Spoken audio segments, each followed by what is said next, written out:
Ya, terima kasih masih bersama kami di Bincang Halo Indonesia, masih mengulas tema tentang berdedikasi dengan fotografi. Nah, ini dia nih, kita harus tanya lagi ke Mas Riza nih, kalau misalnya seorang Riza sendiri memulai itu kan karena rasa suka terhadap satwa. Dari kecil sudah terbiasa melihat gambar-gambar satwa liar dengan ada penjelasannya di sana gitu. Nah, kita pengen tahu selama 25 tahun lebih atau 30 tahun kalau saya salah. 27 tahun. 27 tahun lah ya, terjun ke alam liar ini. 17% itu kan dari populasi dunia, spesiesnya ada di Indonesia. Kalau endemik Indonesia sendiri sebetulnya berapa banyak sih, Mas? Nah itu angka endemik itu berubah setiap saat gitu. Jadi sekarang saya memang dulu pernah kuliah di biologi, tapi saya sekarang udah nggak terlalu banyak mengamati dunia ilmu pengetahuan karena selalu berubah gitu. Kemudian saya lebih sekarang tendensius ke fotografi karena saya pikir ini harus benar-benar kita dokumentasi baik-baik gitu dan sebanyak-banyaknya. Soal nanti nggak endemik jadi endemik itu kan masih harus nanti yang penting melakukan riset dulu. lagi gitu. Iya.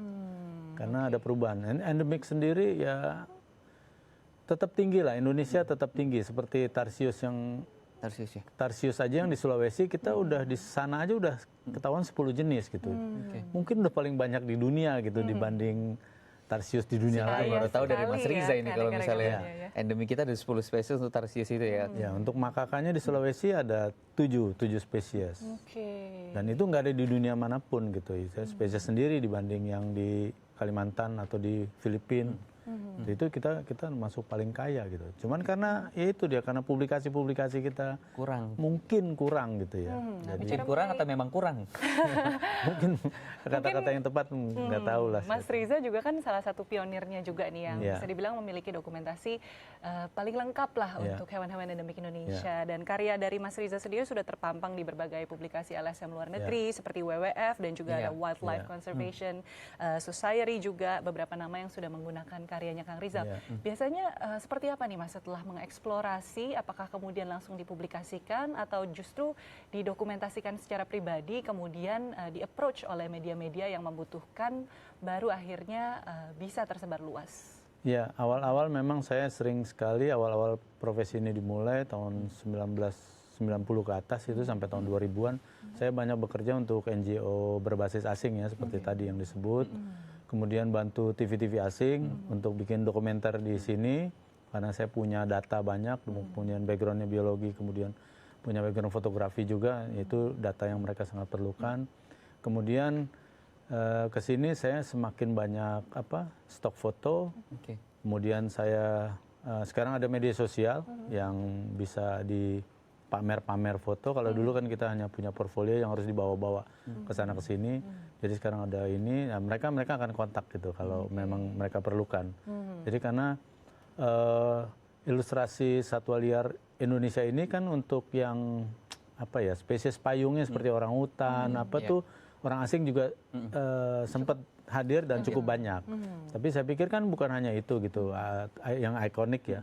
Yang seperti orangutan, gajah, nah itu dia. Tapi kan banyak spesies lagi yang menurut saya tadi endemik yang bisa banyak spesies lagi. Baik, pemirsa juga pasti penasaran juga ya, pengen lihat seperti apa sih dedikasi Kang Rizal dalam mengabadikan habitat asli negeri. Yuk kita simak dalam tayangan berikut ini. Berawal dari kegemarannya membaca buku bergambar binatang, Rizal Marlon mulai jatuh hati pada kehidupan satwa-satwa liar. Beranjak dewasa, Rizal mulai menyadari sedikit sekali dokumentasi satwa liar yang ada di negeri ini.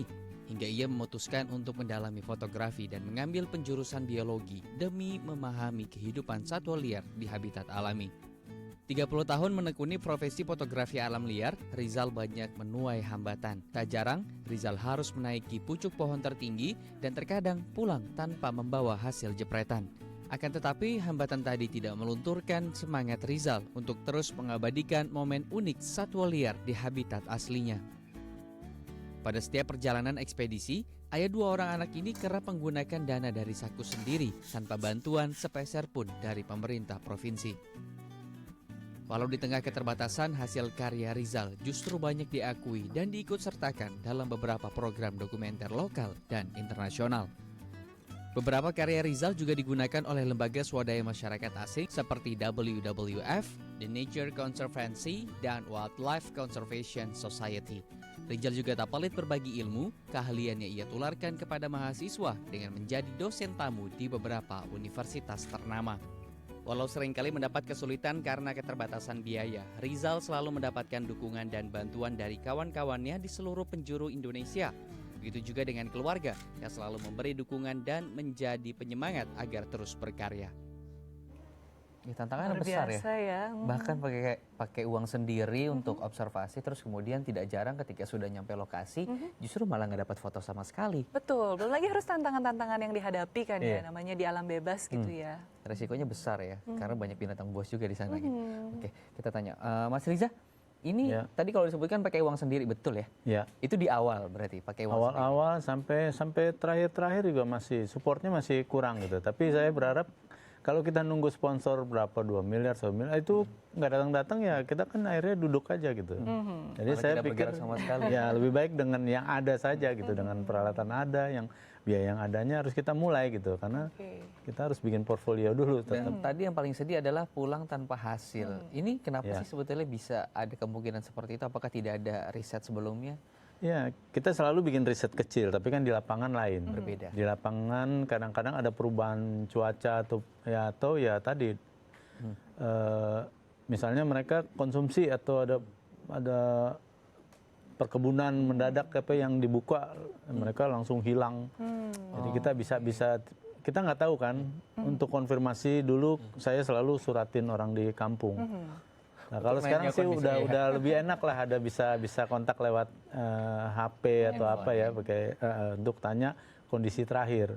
Sekarang agak kemungkinan kecil untuk gagal, tapi kadang-kadang ya di lapangan bisa aja lah terjadi kayak gitu. Hubungan dengan masyarakat lokal itu juga penting banget ya, Ya Mas, itu. ya, Saya selalu bilang mereka tuh lokal expert karena mereka yang paling tahu di tempat mereka masing-masing. Ya. Oke, tapi itu mungkin 1 atau 2 tantangan yang sudah disebutkan gitu ya dalam mengabadikan satwa liar.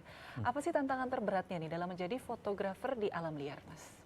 Ya itu fisik ya, fisik juga harus gitu, ketahanan, terus peralatan kalau bisa pakai yang high end ya, karena kan kita kalau kita datang lagi dengan dengan support yang lebih baik, kadang-kadang ya, subjeknya udah nggak ada, apa yang kita mau foto udah nggak ada. Jadi kadang-kadang selalu profesi ini dikaitkan dengan tanda kutip mahal. Seperti saya bilang tadi, mahal itu relatif gitu ya, relatif. Jadi kalau binatangnya udah nggak ada, ya kita mau foto apa? Jadi pesan saya jangan tadi nunggu kaya atau nunggu jago atau nunggu alatnya lengkap. Jadi mulai sekarang aja gitu, tidak usah menunggu sempurna ya. Menghadirkan ekosistem kembali itu lebih sulit. Menghadirkan populasi itu lebih sulit daripada. Berapa lama sih Mas Riza kalau misalnya biasa bermalam ketika ingin mengambil atau mengabadikan sebuah hewan endemik gitu? Waktu sebelum pakai digital, jadi tahun 1990 analog sampai 2004 masih analog, itu bisa 1 bulan 1,5 bulan. Karena kan trip ya? Ya, karena hutan kita gelap, kamera masih ISO-nya rendah, film itu ISO-nya rendah, kita harus nunggu benar-benar terang atau binatangnya diam atau jadi kalau sekarang sih mungkin seminggu 2 minggu lah. Karena kan peralatan digital itu sangat membantu. Ada cerita nggak sih Mas mengenai kearifan lokal nih yang mungkin selama ini pernah explore gitu dari trip-tripnya? Saya pikir hukum adat itu jauh lebih baik ya daripada hukum pemerintah, karena itu dijaga bersama. Kalau hukum pemerintah hukum adat untuk menjaga kelestarian, kelestarian hutan atau laut atau gunung atau apa itu jauh lebih arif ya menurut saya ya.